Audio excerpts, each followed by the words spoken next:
Hi everyone, it's Lauren Hawker-Zaffer. Welcome back to Redefining AI, the Tech Podcast. I'm an educator and I'm taking you on an educational exploration into the fascinating minds of those that embody and forefront all you need to know about artificial intelligence, machine learning, insight engines, and emerging tech. Today, we're placing spotlight on generative AI in the future of work in an exciting episode called Generative AI and the Knowledge Worker. And to discuss this, I've been joined by Krish Ramineni. Krish is the co-founder and CEO of Fireflies.ai, an AI voice assistant that helps transcribe, take notes, and complete actions during meetings. Now, Krish, he graduated from UPenn and was one of the youngest product managers at Microsoft, where he led projects about customer voice and growth engineering. Chris, he guest lectured at Stanford on deep learning and machine learning and is an early stage startup advisor.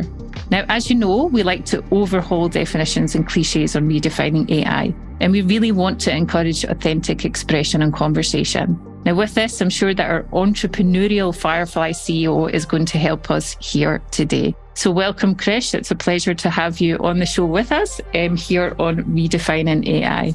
Thanks, Lauren. I'm excited to be here. And likewise, very interesting topic to dive into, very timely. So looking forward to our conversation. Yeah, it is. It's a very interesting topic. And I do think you've hit the nail on the head when you've used the word timely. You join us from the San Francisco Bay Area today, Krish. How would you describe the vibe in the area at the moment? I mean, there's a lot happening. The tech industry, it seems like it's in a lull. It's plagued by this widespread sort of layoff, and there's also a down economy. But I also think that the air of doom seems to be shadowed by an overarching feeling of optimism, is there not? And I'm maybe talking about the new darling of Silicon Valley, which is generative AI. Definitely every time there is some form of recession, it's also a good time or new opportunity for companies to come out of it. And we've seen this during 2008 recession with a lot of the sharing economy companies like Airbnb, Uber grew into these massive tech giants at that time. And it was very much coincided with the launch of the iPhone, the App Store, and all these apps that were being built on that ecosystem, right? And generative AI is that same sort of opportunity that I see for companies where, yes, some of the larger companies are laying off, but you have this new technology, this new innovation, more entrepreneurial excitement is going to be coming around this. I recently heard from some folks from Y Combinator, where almost every one of the companies in the current cohort is doing something related to generative AI, which is very interesting, right? Or even existing companies that had nothing to do with generative AI are tagging that title on and working and incorporating that sort of technology. So I think the opportunities are limitless. One thing I would say is that it's still a very, very early time period for this and a lot of exploration that's being happening. And there haven't been any real big breakthrough startups in this space. You obviously have like the big platform creators like OpenAI, which a lot of the companies are built on top of. There's been a handful of companies in image processing and content generation like Jasper and Stable Diffusion, which have come out. But for the large part, most of the cool hacks that you see online or people sharing their experiences with ChatGPT is just a starting point right now. I think 90% of that will be just that. Very simple, gimmicky things, but over time, we can see some really true enterprise value being created. Mm-hmm. A lot of things that you forefronted there are quite interesting. A couple of points that I'd pick up on, or a couple of words, would be like, this new innovation, this breakthrough. Do you think it's the breakthrough that a lot of, as you've mentioned, startups see as an opportunity to be able to make their mark? What is it about this new darling, this new technology that promises an opportunistic way forward in the tech ecosystem? One is the barrier for using machine learning, deep learning technology has all of a sudden become lowered. This happened in the past when you had operating systems, compute engines, transistors, Moore's law, like all of the same sort of effects, but now for AI. And I think AI is a place where it can have a compounding effect and go maybe even faster than Moore's law. So one thing is you can be a small startup, a 2-person, 3-person company that can build some groundbreaking technology leveraging all of this stuff. So I saw a demo very recently on Twitter where these folks were putting together and building a hackathon, and they were using some really powerful things. So a few years ago, Google shared Google Duplex, which is where you can call this assistant and it will make reservations for you at a restaurant. Mm-hmm. Very powerful technology. That was about maybe 4 or 5 years ago. Today, with this generative AI technology, 2 engineers in a couple hours were able to recreate that same thing, right? So the barrier has definitely decreased, and we're going to be able to see more robust, powerful technology not possible before. I've been working in this space since about 2016. So I've seen a lot of ups and downs with AI. Everyone says like AI is here, it's ready to stay, but sometimes we were premature even back in 2016. One notable thing was chatbots, Slack bots, conversational agents was very, very popular right when I was talking. I remember one of my first conferences that I went to where I was a speaker talking about how voice and chat is going to be the new interface. And I might have been 5 years too early, right, in terms of making that prediction. But with GPT-3 and these conversation models, I think we're much closer now. It took a long time to cross that innovator's curve or dilemma or whatever you would call it. But now you can really have that. And the testament to that is ChatGPT, right? 100 million users in just a few months. People are having endless conversations. Bing deploys this massive new way to search and have conversations with a chat assistant. So yeah, barrier has decreased. People are becoming more accepting of this methodology. It's not something that happened in a vacuum. This has been happening for years. It's just the technology is ready now for prime time. Mm-hmm. And with the accessibility, you mentioned that we're closer to maybe what we first saw as being a breakthrough point 5-6 years ago. What do you think, in your own opinion, does the introduction of generative AI mean concretely for the software market? Can you foresee something yourself? Specifically speaking for enterprise software, work productivity software, which is where I work, I would say every software piece can be rebuilt from the ground up. Historically, we've had systems of record, systems where we have to go do the work, put in data into those systems. Now we can have the systems do the work for us, right? The common example is I can have a system that helps me write my articles and blogs and documents and all sorts of things. I can have systems that can go back and pull through repositories and provide me answers. So that is something that is really the turning point, is we don't have to just enter all this data. We can actually make sense of this data, utilize it, and have the system do some of this work. Specifically at Fireflies, what we look at when it comes to generative AI, there's 3 paths. One is knowledge retrieval. So you're able to do some forms of knowledge extraction. So for example, from a meeting, if you have information, you can just ask our AI assistant, hey, what did so-and-so say about X topic or X issue? What did so-and-so say? Were there strengths during this interview, recruiting interview? So that's knowledge extraction. That's one thing. There is content creation, like what Jasper and some of these other folks are doing, where they can create great content, articles, copies, ads, even like with Stable Diffusion and Dolly, being able to create new content. I loved using Midjourney earlier, where you can create AI art. Lenza used AI avatars, and they launched that in a few months back, generated millions of dollars of revenue in just a few months with, creating these AI avatars, went viral. So content creation is another category that I would look at. The third category that I would look at for this generative AI space is taking actions or automations. So how can I actually have a system do the work for me? I saw an example where someone gave the system a command. This was, again, a project where they said, hey, go buy me boots on Amazon. And it would go into Amazon and then know what to buy and purchase that for you.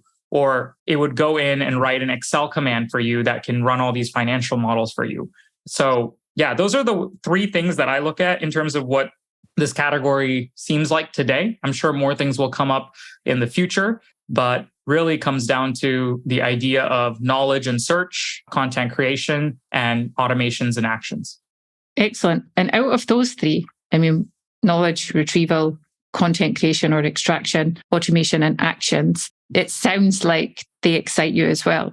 Or maybe you look at it from a different state. Perhaps there's a scarier reality that we're not aware of out of those. Or are they all very beneficial in an enterprise setting for the knowledge worker? Is there any barriers to, or is there higher barriers to one out of the three? I think with content creation, there is a huge gray area, and we're starting to see some of these things come up as well. So, for example, if people are writing code using Copilot or some of these tools, the question then comes up, right? How much of this code is copyrighted, or who has ownership over it? Is it using and sourcing it with the right licenses? So the idea of, are we plagiarizing? Are we taking from other places? So we've seen even artists talk about, hey, don't use these AI image generation tools because they're stealing art from us and they're replicating it. So we're having a very blurry line, and I'm very curious what will happen with regulation as it catches up and what people will think about in this area. I was at an event with a bunch of OpenAI folks. We were having a conversation about, it's a very important decision for these companies to choose what type of data to train their models on, right? You don't want to accidentally take data that you don't have permissions for, right? Maybe it's not in public domain. There are certain books that you're not able to train ChatGPT on, for example, right? So I think content creation, as powerful as it may seem, I'm very curious, what those laws are. So these are going to be completely different challenges around data. And my answer to that, at least in the enterprise, is the companies that have proprietary data sets are going to be the ones that win. So in our case, we're focusing on meeting notes and transcription and user-generated data that is going to be used to purely help them, right? We're not taking things from outside sources. So we don't have that sort of issue. But if you're a consumer company and you're scraping, let's say, Yelp reviews, or you're pulling things on other sites, or you're feeding in things that you're not supposed to create content, then that becomes questionable, right? In terms of who has ownership and stuff. So enterprises, if they're focusing on their unique data sets, that's going to be really helpful. Also, if everyone is training and using the same data source that's publicly available, what is going to be the differentiator between the different companies that are working on it? So is it just a little AI wrapper, or are you having some sort of unique user experience advantage? Or is it just that a lot of these tools are going to be very identical and very similar, right? So this is another question that we have to think about. And the third part is, with a lot of this technology, is the AI can hallucinate. We've been seeing things about how it can go wrong, or it can go off the rails and say crazy things or generate crazy things. I've tried it with having it answer SAT questions or GMAT questions. Sometimes it's really good. And other times it reasons to a completely wrong answer. So when it's doing math questions and stuff, where you're asking it simple math questions, it's not able to do it.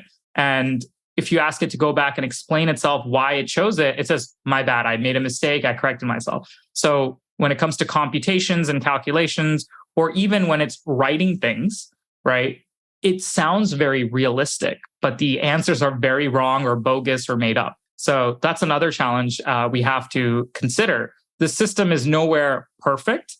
When it's good, it's magical, it's excellent. But when it's bad, it's not usable, right? So how do you balance that line? This is going to be challenges that every company that's using this technology is going to have to leverage. So despite the advances in the technology, we're still going back, from what it seems, to the underlying problem of data and the challenges with data. You mentioned that you think that those that are using proprietary data, if we're looking at an enterprise setting, that there may be companies that are likely to maybe win a certain race, if we were to make that analogy or metaphor. Do you not think there's also a lot of skepticism that comes from enterprises when we're talking about the use of confidential or internal data? How do you think that argument or discussion will pan out around the use of proprietary data in a generative AI setting? One thing is permissioning in user controls and access. So if I'm using data to help a a customer, and if it's exclusively their data and I'm not using another customer's data or there is no spillover, then I think that is definitely going to be okay. And you're only using the systems that are there to help them versus pulling other data. So that's an important thing. The second part is, unlike in the past where you need millions of parameters and you need to train on data sets and all of that, now you can do zero-shot learning, single-shot learning, some things that are very proprietary and custom. Like, you don't need that much data. You just need specific examples. I also believe in personalization. That's like a really big opportunity. So one of the things we're experimenting with here at Fireflies is we have a general AI generated summary that is created after a meeting with transcripts. It can be bullet point notes. It can be paragraphs. You can pick and choose. We said, can we take that a step further and really provide customization? And what I know is every person takes notes in a very different way. Some people take shorthand notes. Some people write little annotations. So what if we ask a user, tell us how you take notes, show us how you take notes, and we'll train the AI specifically for you, almost like a custom model for you at scale to take notes on your meetings the way you do, right? So that is a very personalized solution, unique to you. We're not going to be having to do, like, it wouldn't be valuable for me to look at some other person's style of notes, right? So it's just unique to me. It makes sense to me. That is a huge advantage. So I think personalization is possible with GPT-3. The other problem with this AI hallucinating or coming up with random stuff, when you pick specific problems that you want to solve for an enterprise, like for us, we're going very deep on meetings, knowledge retrieval, summarization, we can confine the variables and limit what it can do.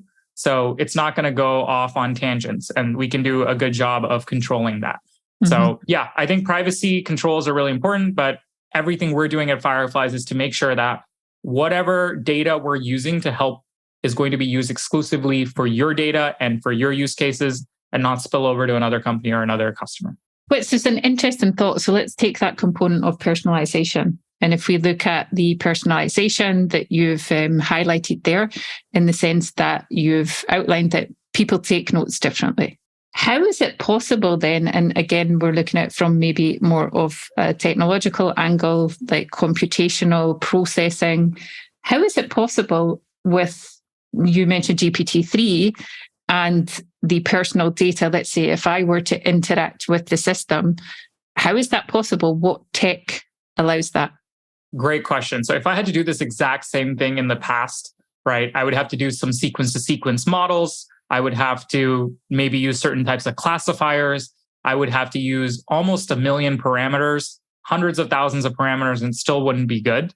So that is something that is mind-blowing in terms of what GPT-3 can do, where I've done some of these tests almost a year back as well, where if you can provide context to the system within the limited number of tokens, and then you ask it.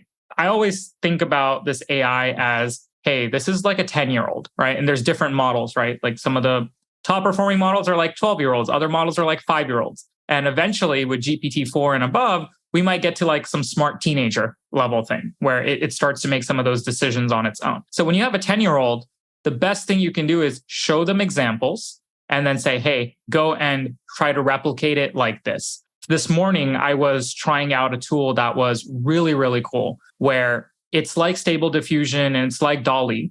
But instead of me just giving a text prompt and saying, hey, go draw a picture of a lion that is jumping over the moon, I can literally scribble, right, and draw an image of a lion and a moon. And then I can say, hey, here's an image of a lion and I'm jumping over a moon. Go and draw that and animate that. So it's taking my visual, personal, like my drawing style where the images are placed.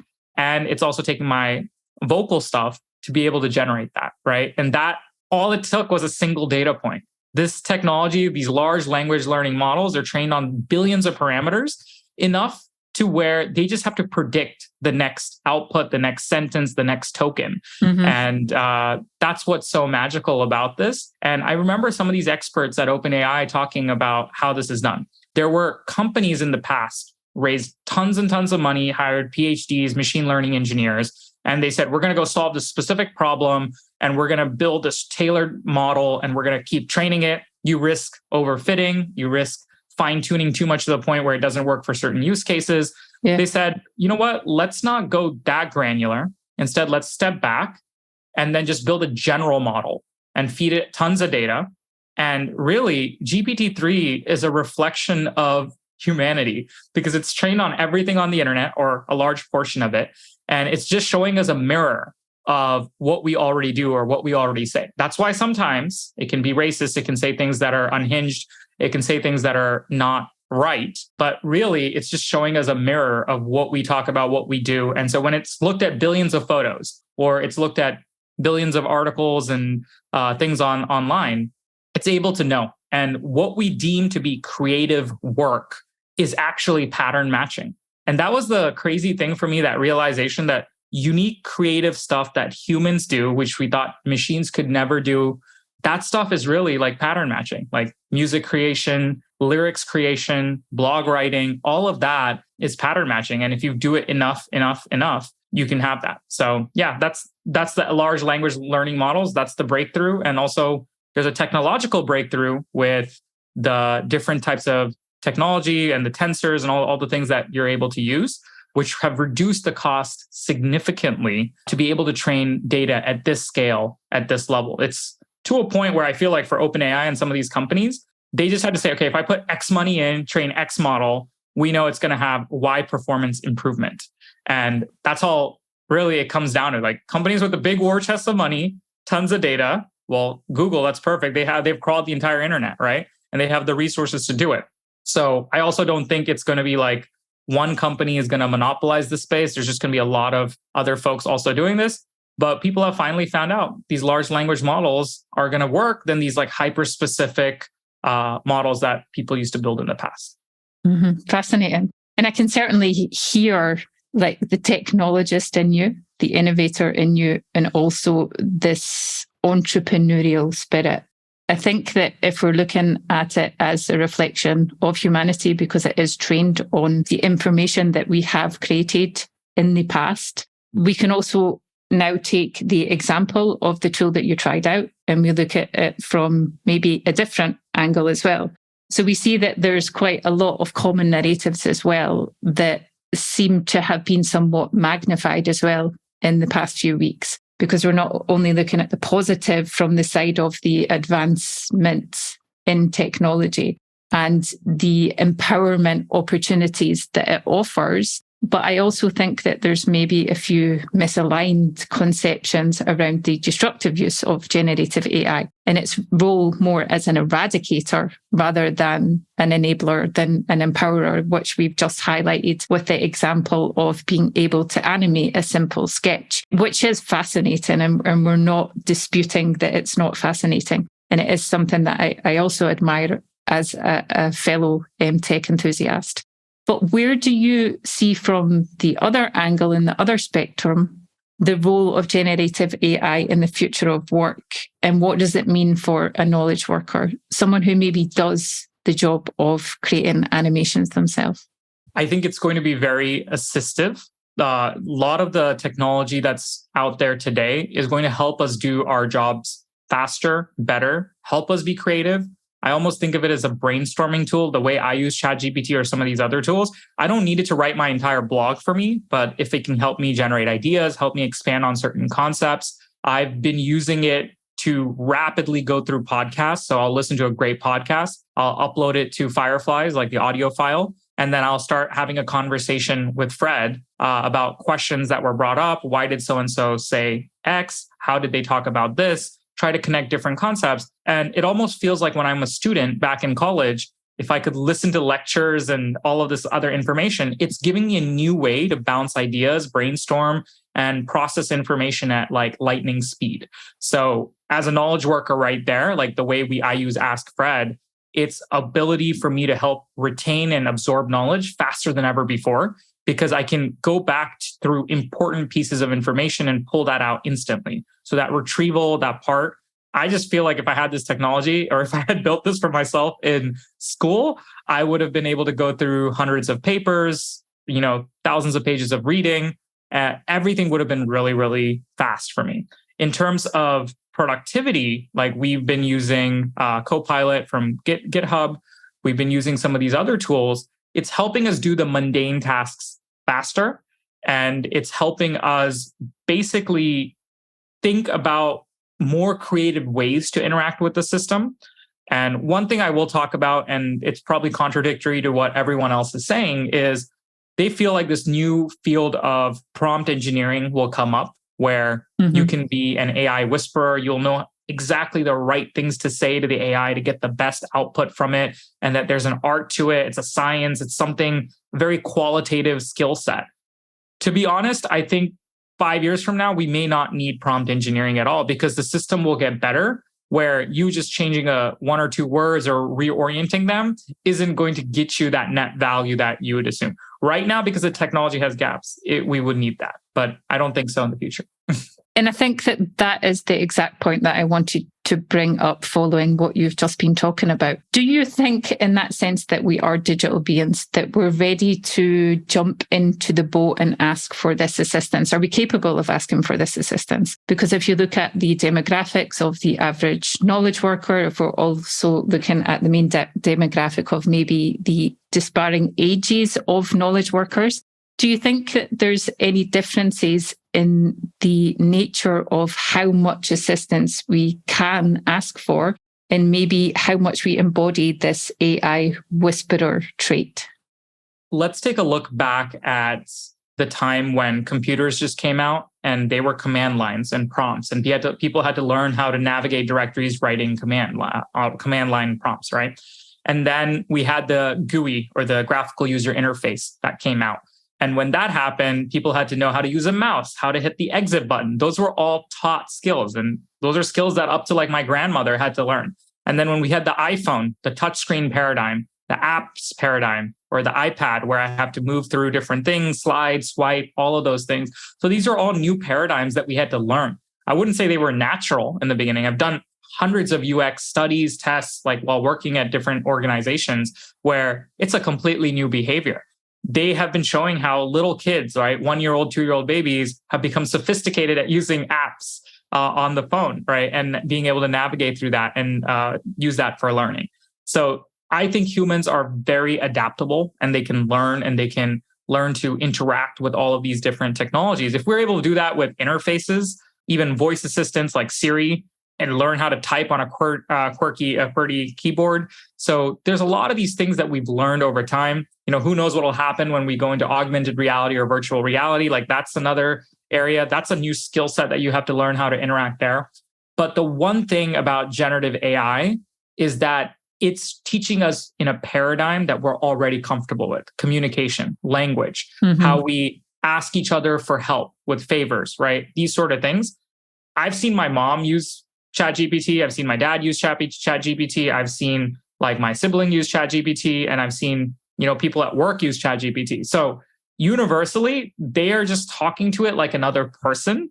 And who knows, maybe once the technology gets to that level where you can just have a conversation and it can help and assist in that way, it might end up being the most natural way for people to work. It might require some trial and error. Hopefully it doesn't hallucinate and go off the rails and say something crazy. But assuming we control for those parameters, I think it's a very natural extension, and adoption will be easier. That the data shows it too, because when GPT had this technology out for almost a year, we had early access to this technology. They had the GPT playground for developers to go and play around in it. It was not as user-friendly. All of a sudden, they go in and built this chat interface.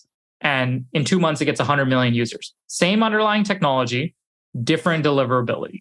And now you see that difference, right? The power of the UI. Yeah, I think that UI, it has a huge role to play.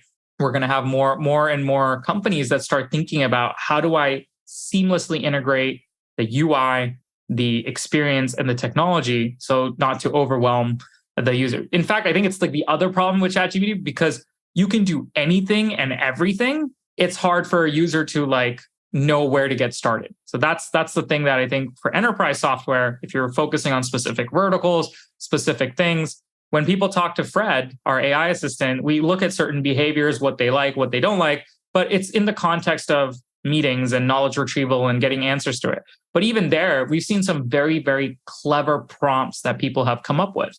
So instead of just saying, hey, like, what did so and so say on the meeting?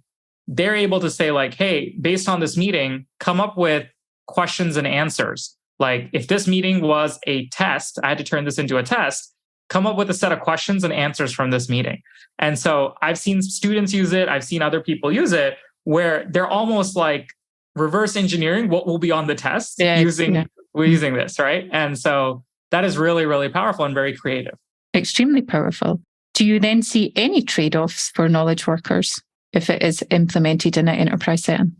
The trade-off will be that we will be more accountable for the type of work we do, and we'll be more accountable for the unique value that we bring. So if our entire strengths inside an organization are about, okay, I need to move X folders into Y area, I need to fill out these spreadsheets, those sort of tedious tasks will get automated, or ChatGPT and these other sort of technologies will help automate those sort of things. And this opens up a bigger philosophical questions about the role of work, the economy, and like, what happens? Are jobs going to be replaced? And I think I don't have the full credentials or expertise to talk about that at an economic level, but those are questions that'll definitely be things that we will have to address.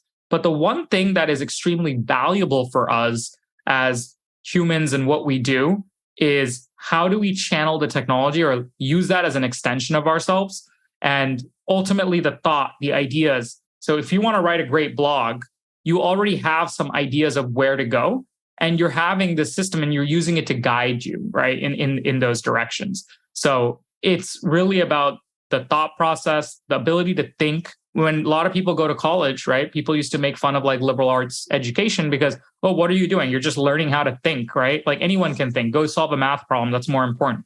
So when the computation side is already being taken care of by AI, I actually think thinking and learning how to think is extremely valuable, because that will help figure out where to go with it. It's very unlikely that we can go and talk to AI and say, hey, come up with $1 billion startup idea, go write the code for it, and then build it out for me, and so that we don't need any people to work on it. Very unlikely. But the people that would have to help and think through like different problems, instead, I have this specific problem. How do we think about it? How do we tackle it? And we also try to avoid subjective areas with our AI, right? Instead of, if you're having an interview, you could theoretically ask Fred, score this candidate on why I should hire him or why I should not hire him. It's going to make up some answers that seem believable, but it will be still biased, right? Because if you tell it to come up with 5 reasons why I should hire this person, it'll come up with 5 reasons. It'll come up with 5. If you say, tell me 5 reasons why I shouldn't, it will. So that's where the human element is extremely important. And instead, we tell people, be objective. Instead, ask it, what did this candidate say they were not as experienced with? That will give you better knowledge, it'll give you the better information and equip you with the right context to make that ultimate decision. But you shouldn't let AI make that decision for you, because that could end up poorly, right? And I don't know if that'll be the case 10 years from now, but it's still something to be said about just don't let it make the subjective decisions. You should get objective answers and then make that subjective call. Yeah, and that definitely underlines your argument around the whole prompt engineering and teaching people how to think. The soft skill development of being able to communicate and ask the right questions. If we twirl it round and go back to how you're thinking and what you're thinking about with the motion and everything that you're pushing forward at Fireflies, what do you see is not being spoken about in the generative AI market that pertains to actually what you're thinking about and motioning at Fireflies? That's a good question, because we ourselves are still figuring a lot of things out, and we'll have to see where the technology goes, both in terms of cost, because this sort of technology is quite expensive in order to run, whether it's for an individual user or for millions of users. So cost and how will that trend down? We're betting on the fact that it'll probably get cheaper, maybe open sourced over time. So I think the technology and the cost layer will dictate a lot of the business models that come out there.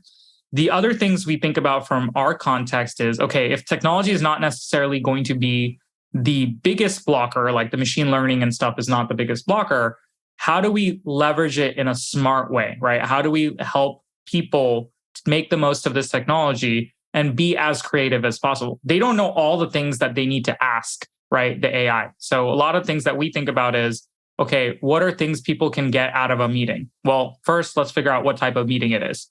And two, let's figure out what type of things they want to answer from that meeting or what type of work that they're trying to do, right? If you're a salesperson, you're trying to pull out the budget, the decision maker, and then go fill out your Salesforce CRM. Okay, great. We can build an extension around that and you can go and run it. So a lot of customizability, a lot of like building blocks. That's where I think generative AI is going to shine today, given the state of the technology. Instead of just giving people a blanket slate and saying it can do anything, I like to think about it almost like Lego blocks. So here's a really powerful function that it can do almost 90% of the time really, really well. Let's go build some workflows around it. Let's build some use cases around it. So everything we do at Fireflies is oriented around workflows and integrating this sort of technology into what you're already doing. For one of the things that we look at beyond what we're already doing today, and this is like the bigger vision for Fireflies, is how do we become multimodal? Meetings are definitely where people spend a lot of time. It's one of the hardest data sources to process, right? Transcription, accuracy, speaker diarization, all of that. But can we apply the same sort of technology that we have to other forms of conversations, other forms of knowledge, documents, maybe emails, maybe messages? And how do we bring all of that seamlessly in one experience for end users? That's something we're thinking about in terms of the future of Fireflies.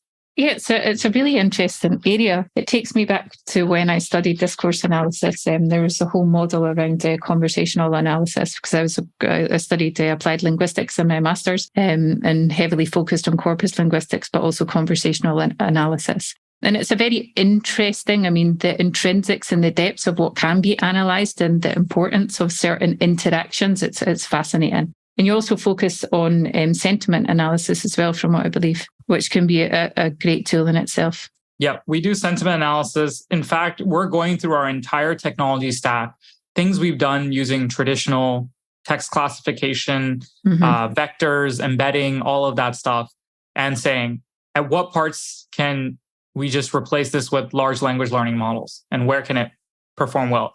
Maybe like our sentiment models can be tweaked with LLMs. So that's how we're approaching this and seeing sometimes maybe you don't need LLMs to solve everything, but there's other times where I don't know how it does it, but it's magic. It's working really well. We should go ahead and apply it, right? So that's something that we have seen. And sentiment is actually a really important filter for our customers because they want to know when their customers are happy, angry, like candidates, etc. So sentiment tracking is really big. There's other metadata as well. Talk time, like if you're on a call, is there one person hogging the conversation the whole time? So there's metadata level insights as well with this whole conversation intelligence thing that we do. So it's not just based on the text, but there's other like semantic stuff that you can leverage. Which takes you into a whole different field as well. You can look at it from an educational perspective of sales enablement. If you're looking at the proportional distribution of who's hogging the talk time, maybe use it as a tool to enhance sale techniques as well. So there's a lot of fascinating use cases. Again, we're underlining the emphasis of the empowerment, how it can be used to empower individuals and organizations. Yeah, I'm curious to see as well, like the hype cycle and if there is this craze for keeping the new darling in favor and everyone replace everything with large language models. Let's see. I think the best solution for anyone that's going through this hype cycle is, yes, there's going to be hype, but customer problems will always be there. So focus on what problem you're trying to solve and how you can help them solve that a little bit better. Let's take an example since we're talking about sales. What does someone have to do in sales typically? They have to do some sort of manual outreach. Then they'll have to schedule a meeting. Then they'll have to have a conversation. Then they'll have to follow up, maybe draft a proposal, RFP, and draft an email and send that over. And then they'll have to get that approved and they'll have to go manually update Salesforce. Now imagine building a next generation sales automation technology where it can look at a person's LinkedIn and then customize a perfectly crafted outreach email. And then you have technology like Fireflies that's going to have the meeting and it understands the context, can draft up a document or a report or an RFP. Then it can generate an email and send that out. And while it's doing all that in the back end, it's doing the administrative work like updating the timeline for this deal, the budget for this deal, who the decision makers are, etc. So context, if it's available, you've just built an entirely new sales automation stack, right? That is smarter, personalized, and much more in tune with the problems that people are trying to solve. So I can download a mass email automation tool. I still have to write the crappy emails and I still have to send it and I still have to manually deal with everything and when people unsubscribe and all of that.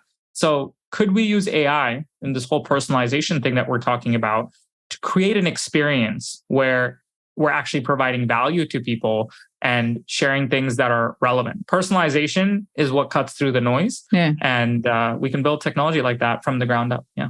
Very much so. There should almost be a tool, though, that should analyze your daily interactions and the tools that you already use and how it could actually, provide a recommendation of tools that you can use to automate what you're doing as well. So, Krish, it's been fascinating. Thank you for taking the time to join us here today on Redefining AI. We've certainly discovered a lot about generative AI and the knowledge worker. Would you like to share anything else before we end our conversation? This was amazing. I think there's just so many great ideas that are coming out of it. Even to your last point, I'm a huge fan of RPA, robotic process automation. A lot of those things today are built on visual cues. So even there, maybe LLMs and generative AI could be used to identify. And this is actually a process called data mining or data process mining. Like, how do you understand things and figure out ways to improve people's productivity and workflows? So yeah, another great field. You can apply LLMs to RPA. It's going to be a game changer. So anything you can think of, right? It's crazy. But thank you. I had a great time. Yeah, thanks. So I'd like to thank everyone else for listening today. If you'd like to find out more about AI, ML and search, then go to the Squirrel Academy at learn.squirrel.com. Thank you.